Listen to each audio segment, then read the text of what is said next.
guys, woo! I just cracked into a new beauty dust, and it's fresh dust in my Bustelo here. I hope your week is off to a good start. As you can tell from the thumbnail and the title of this video, I wanted to make a video explaining my rationale for stopping differin and switching to Tretinoin. I got many questions about this on my recent skincare routine, and I know a lot of you are new here, so it makes sense that you may have missed many of my prior videos explaining differin, explaining Tretinoin, and explaining what they're useful for, and my rationale for why I started differin a year ago and why I switched to Tretinoin. So for the sake of just clarity, I figured I would make a dedicated video explaining why I switched from differin, which is a adapalene, a retinoid that is available over the counter, to prescription Tretinoin brand name Retin-A. Taking a step back, retinoids, topical retinoids, are vitamin A derivatives. I have several videos on them in a playlist entitled Tretinoin Q&As or Retin-A Q&As, where you can find these. But topical retinoids are vitamin A derivatives applied to the skin that do a variety of things to help the skin act better. Okay, these compounds can function to control and help to control gene expression in the skin cells, in our keratinocytes, in our sebocytes, which are the cells that make oil. It can help them to express the genes that make them behave their best. And so in doing so, it can unclog pores, it can prevent pores from clogging, it can help control oil production, all things that are helpful for acne. Topical retinoids also can work in the deeper layers of the skin when used consistently and over time to help boost collagen and matrix formation, help the skin appear smoother, more supple, impart an anti-aging and anti-wrinkle benefit.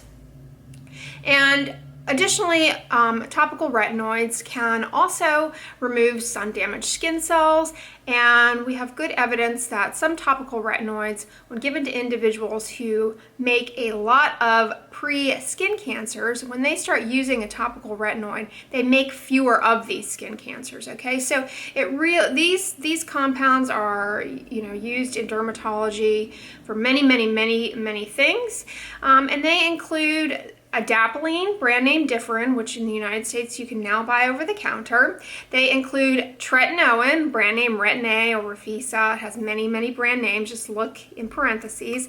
They also include Tazarotene, or brand name Tazorac, okay? And I've explained, some of the subtle differences between the three in my last Q&A, which I'll list down below for you guys. But overwhelmingly so, the majority of people who come to my channel interested in topical retinoids or who are using topical retinoids are using them for one of three indications for which they are most frequently and most often prescribed for. And that is acne, or oil control, acne oiliness kind of category of people.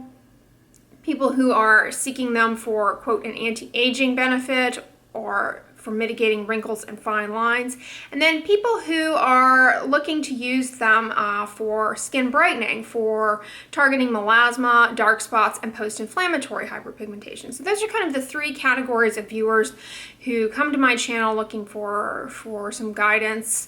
Of the three retinoids that I mentioned, which are adapalene, Tazarotene, and Tretinoin, of the three, Tazarotene and Tretinoin have the most data for things like not only acne and oil control, but for skin cancer prevention, for working in the deeper layers of the skin to improve the collagen framework, and to improve wrinkles and fine lines. And they also have the most data for melasma and for hyperpigmentation. Okay, these compounds, in addition to training our cells to behave properly, they can also inhibit some of the enzymes that are upregulated in pigment production and drive post-inflammatory hyperpigmentation.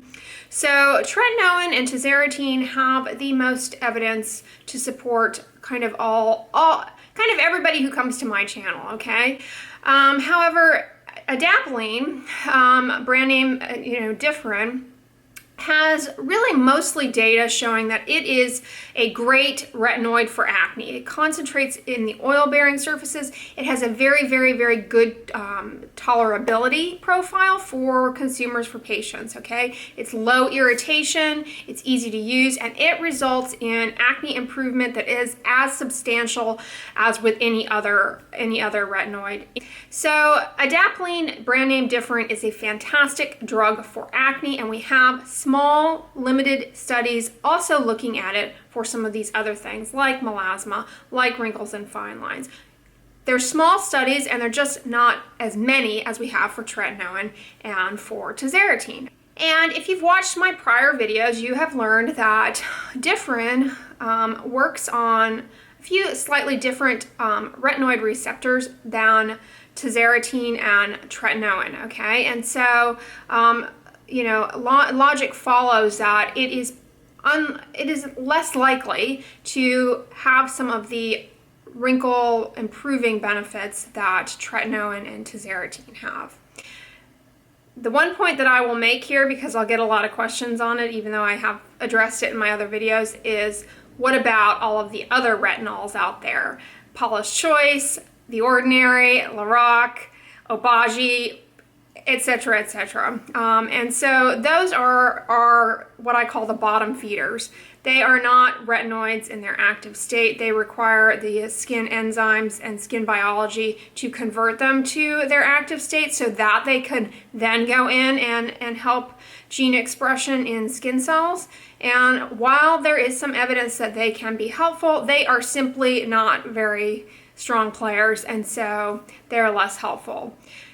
So herein brings me to the point of this video, which is why did I ever start differin, and why did I stop, and why did I switch to tretinoin? Did it stop working? Those sorts of things. So let's just go through me as a person, okay? I come from a background, through adolescence I had acne that I managed to be fortunate enough to have come under relatively good control using over-the-counter salicylic acid face washes and benzoyl peroxide. And by the time I, was done with college, my acne was pretty quiet. I would get flares here and there, but overall very well controlled. Just doing salicylic acid and benzoyl peroxide. So my acne was actually quite good. Okay, so when I started my YouTube channel, differin first came on the scene as being something over the counter. Okay, and so I was really motivated to start using this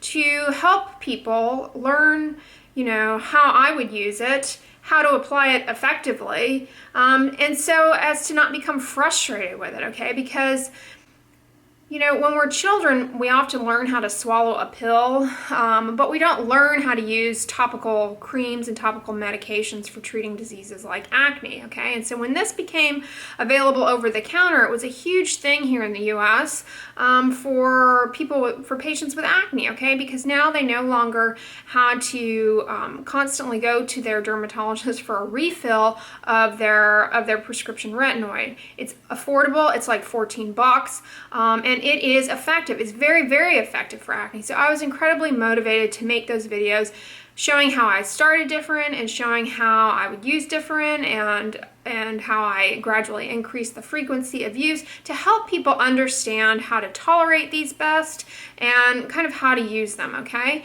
Had I not ever had my YouTube channel, okay, if it weren't for YouTube, in all honesty, as a dermatologist and with my overall reasons for pursuing a retinoid, okay, just taking a step back, I am no longer in that stage of life where acne is really a problem for me anymore, okay? Yes, I get pimples here and there, but it's no longer really my overwhelming, it's no longer my major motivation personally for my skin, okay? I am likewise motivated by skin cancer prevention, by things that have the most track record for helping for dark spots and hyperpigmentation. I have a little bit of post-inflammatory hyperpigmentation that, I'm always motivated to try and improve.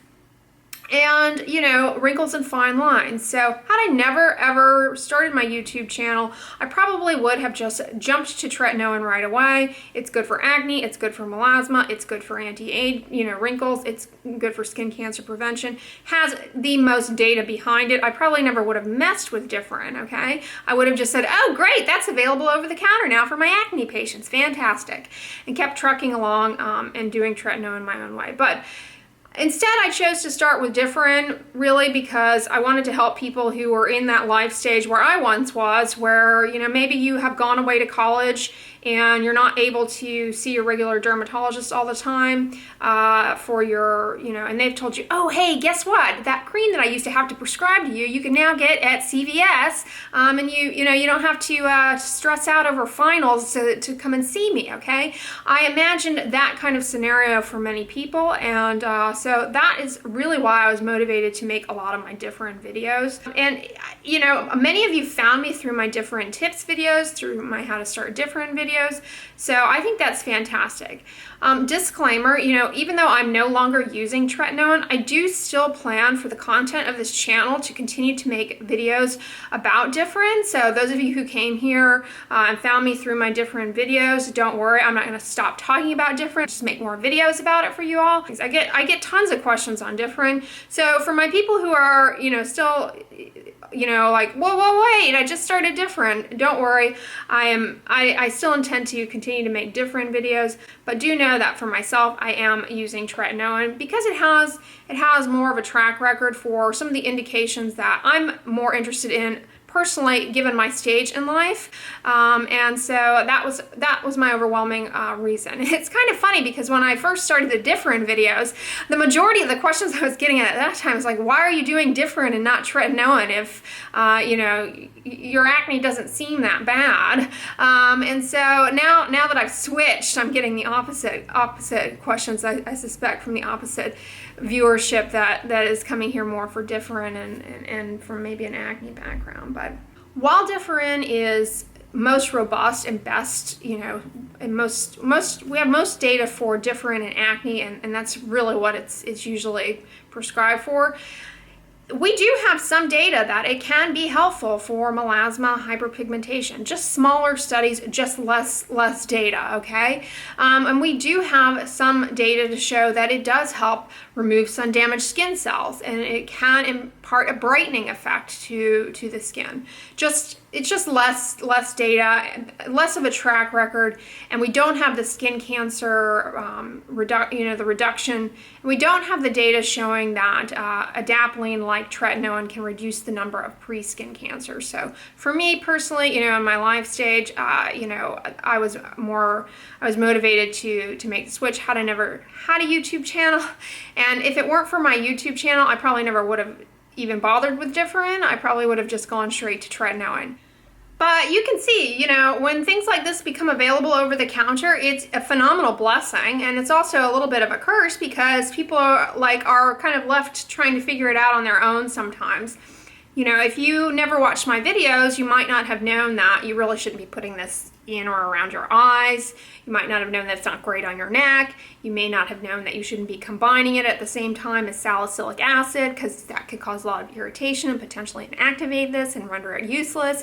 You may not have known that it's okay to use this with benzoyl peroxide, fine, and that is the exact same thing as another prescription drug called Epiduo. Okay, so those are all things that I am hopeful help people, and I aim to continue to talk about on this channel and to make instructional videos about, to continue to help you all. Even though every night in my nighttime skincare routine, personally, I am not using this anymore. A side note about differin though, and adapalene, and now that it's available over the counter here in the United States, I love all of the corresponding skincare products that they came out to go along with it. I think they're all fantastic. So their moisturizer, their sunscreen, their face wash, all really wonderful and all work really well with starting differin. So I recommend all of those if you're like incredibly confused, even though I may not have talked about all of them throughout the differin journey. They are all fantastic. For those of you who aren't in the United States, you're probably like, what is she even talking about? We can get tretinoin like, you know, at the gas station. Unfortunately, in the United States, our prescription drugs are incredibly expensive. The same drugs here are much more expensive than they are in other countries. It has to do with the way that our drug pricing is not capped, and drug manufacturers can decide what they choose. So tretinoin runs about $120 for a tube, depending on where you are, depending on if you have a coupon. There's a site called GoodRx that I recommend that you use to find the pharmacy in your area that has the best deal on whatever prescription drug it is that you have been given a prescription for. But prescription drugs in this country are very, very expensive. It makes it very difficult for patients to get drugs that they need because of costs. Sometimes insurance doesn't cover the cost of things like this. So when this became available over the counter for an affordable $14, it was a huge thing for dermatology and for dermatologists and for dermatology patients, people with acne. It really gives acne patients a lot more autonomy and to be able to take better control and better care of their disease. It was really a huge stride for acne. I hope that clarifies kind of the rationale behind why I first started differin, why I stopped. No, I didn't stop working. That is not the case. Differin continues to work well for me if I were continuing to use it. I never had a problem with any acne flares. I definitely noted an improvement. I described that in my 2017 skincare favorites. Differin, I used it for a solid year and really did start to see a marked improvement. After using differin for a year and starting tretinoin, I had no problem transitioning to tretinoin. I didn't experience any irritation or peeling or dryness or any problem whatsoever. That's definitely not going to be the case for everyone. It was just my personal experience. Everyone in my experience in prescribing tretinoin, everyone handles it differently.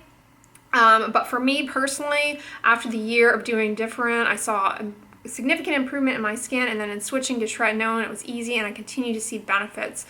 And as I said in my other video, I explained the issue with that one study about death. So if you are at all concerned about that, make sure you check out that video where I explain that. But they are fantastic drugs. They are really a strong workhorse in a dermatologic treatment armamentarium, and I am really glad that differin is available over the counter now here in the United States. So anyways, guys, I am going to buzz along for my day, but if you enjoyed this video and it was helpful, give it a thumbs up, share it with your friends, and as always, don't forget, sunscreen and subscribe. I'll talk to you guys tomorrow. Bye.